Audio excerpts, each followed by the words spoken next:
Hello and welcome to the online English classes for grade 12. Today we will be doing the second part explanation of the chapter The Enemy in Vista's book. Now we will start with the part where now Sadao he just has started treating the man of his wound because he is still unconscious and he wants to turn the man all right. He wants to cure him. And now what happens is now when he just tries and checks the body of the person, then he finds that Sadao saw that gun wound had reopened. He had a gun wound. He was shot by a gun and it was opened, and the flesh was blackened with powder as if it was the man himself tried to cure himself, and it was that it was not taken care of, and the injury had gone worse. Then Hannah says that she's worried as the man was bleeding, and then she now what she does is, but they were afraid to take the man home. The mist screened them now completely. Now screened them means the mist now just fell upon them. It covered them like a blanket, both of them and the man, the American man. The fisherman had gone home, and even the beachcomber would have considered the day to an end because it was not a good day. All over there was mist, so they were considering the date not to an clear day, and so they all closed their work and they just went home. Now she's Sadao is a bit confused, and he wishes he's himself confused what to do with the injured man. But his trained hands seemed to of their own to be doing what they could to stanch the fearful bleeding. Now, but he was a doctor; he couldn't leave that man dying alone. So his hands started working, and he could not resist himself other than helping the man.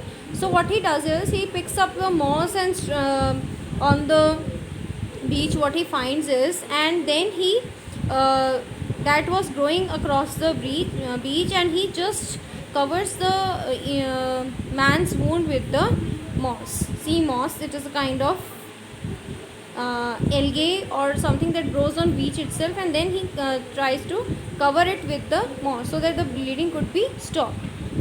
Now the bleeding was stopped for the moment. He stood up and dusted the sand from his hands. Now Sadao stands up and he dusts his hands of the sand. Yes, undoubtedly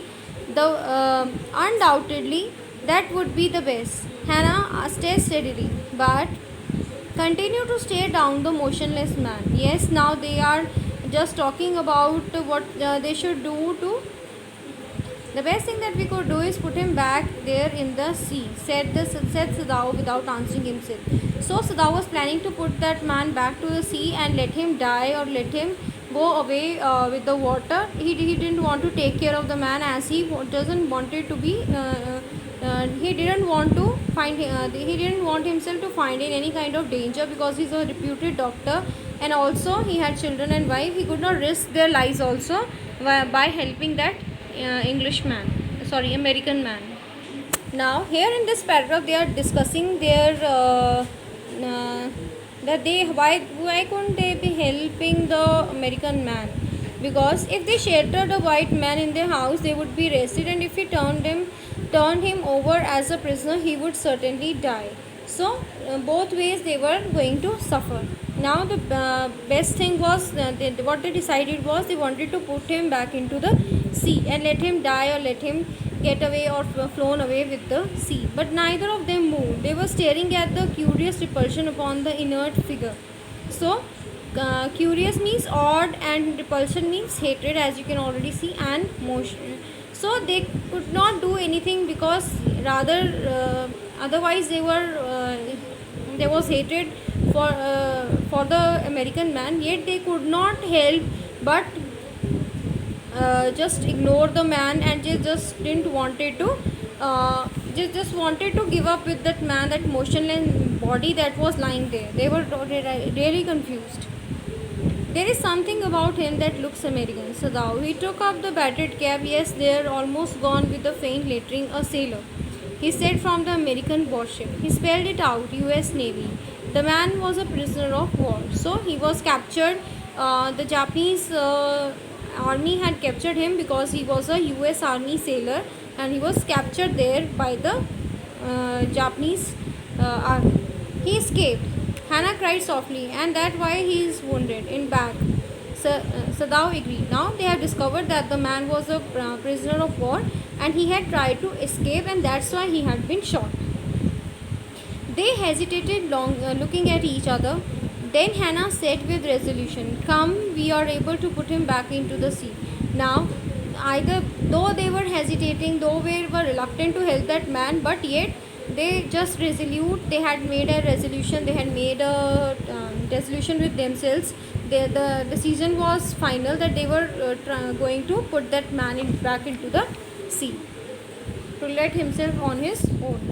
Sada hesitated again. The strange thing is that if the man were whole, I could have turned him over to the police without difficulty. I care nothing for him. Whole here means it was completely, if he was cured, if he was completely okay, then I would have turned him to the police without any difficulty. But right now the man is injured. He is, and like as a doctor, it was his duty to help the wounded man. He is my enemy. All Americans are my enemy, and he is only a common fellow. You see how foolish his face is. But since he is wounded, now he is considering him now as a human being, what his duty was as a human being, to help another human being as his profession and to cure him. Yes, you also cannot throw him back to the sea, Hannah said. Then there is only one thing to do. We must carry him into the house, but servants then, but they wanted to now help him, and it was decided that they will carry him, but they were worried that there were servants in the house and they might inform the police. We must simply tell him that we intended to give him to the police, as indeed we must. Sadao. We must think of the children and your position. It would endanger all of us if we did not give this man over to the prisoner of war. So they said that we would inform the people coming in our house or working in their house that they were intending, or they were wanting to hand over the prisoner of war to the police, and it was all clear with them, and they could not risk their lives keeping that person in their home. Certainly, Sadao agreed. I would not think of doing anything else. Then, thus agreed together, they lifted the man. He was light like a fowl that had been half starved for a long time until it was only feathers and skeleton. Because the man was injured, because he was starving in the jail, so he was very light to pick up. His arms were hanging. They carried him up upstairs into the side of the door of the house. The door opened into a passage, and down the passage they carried the man towards an empty bedroom. It had been a bedroom of Sadao's father, and since his death it had not been used. They laid the man on the deeply matted floor. Everything here had been Japanese, so to please the old man who would never in his own home sit on a chair or sleep in a foreign bed. Hana, now it was they took the injured man to the room of their father, Sadao's father, who was a very traditional man, who was very conservative, and he used to sit and sleep on the floor itself. He didn't use any foreign beds. They developed new American or these techniques of sleeping on the beds. So then everything had been Japanese, so to please the old man who would never in his own home sit on a chair or sleep in a foreign bed, Hannah went to the wall cupboards and slid back a door and took out a soft quilt. She hesitated. The quilt was covered with flowered silk, and the lining was pure silk. He is so dirty, she murmured in distress. She was very distressed. She wanted to give his father-in-law's clean and beautifully covered silk covered quilt, because the man was very dirty, and she just didn't wanted to help him. She felt disgusted by the man. Now they both decided that the man should be clean, he should be washed, and he ordered his wife to bring some hot water. I cannot bear for you to touch him. We shall have to tell the servant he is here. I will tell Yumi now. She can leave the children for a few minutes and she can wash him. So she didn't wanted her husband to touch that dirty man and touch an American, and so she wished that their servant Yumi should be called and she should take care of him and she should wash him. Sadao considered for a moment. Let it be so, he agreed. You tell Yumi and I'll tell the others. So let's do that. And but the utter pallor of man's unconscious face moved him first to stoop and feel his pulse. It was faint, but it was still there. He put his hand against the man's cold breast. The heart too was yet alive. So the pulse was dropping. It was very slow. It couldn't be felt much. It was a very little pulse he could feel, and it was not a good thing to be there.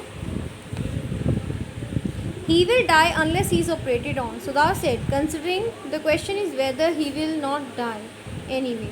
So they were just trying to look for the man, and it was not, and he was in a desperate need of operation at the moment because he would die otherwise. Hannah cried out, don't try to save him. What if he should alive? If he should live. So Hannah was not in the favor of the thing that he should be taken care of and he should be saved. What if he should die? Sadao replied. He stood gazing down on the motionless man. This man must have extraordinary vitality, or he would have been dead by now. Means there's lot of strength the man is having, that's why he's still alive. Otherwise, the other man in his place would have died by now. But then he was very young, perhaps not even 25. You mean die from the operation? Hannah asked. Yes, Sudhav said. So he was a strong man and he could be operated on. He could be seen as a great strength, and so he decided to operate the man. Hannah considered this doubtfully, and when she did not answer, Sadao turned away. At any rate, something must be done with him, and first he must be washed. So they decided to first doing anything before to him. We should first get him washed. He quickly went out of the room, and Hannah came behind him. She did not wish to be left alone with the white man. He was the first she had seen since she left America, and now she seemed to have nothing to do with those whom she had ever known. Here he and her enemy. Here he was her enemy, a menace, living or dead. So she didn't consider him a human being also. She regarded every American now as their human being, and whether it was a living or a dead moment, she didn't want to have any sort of relation with any American. Or even those people, those who she had spent time in America also. So this was the second part of the explanation of the chapter, that is the enemy. Thank you.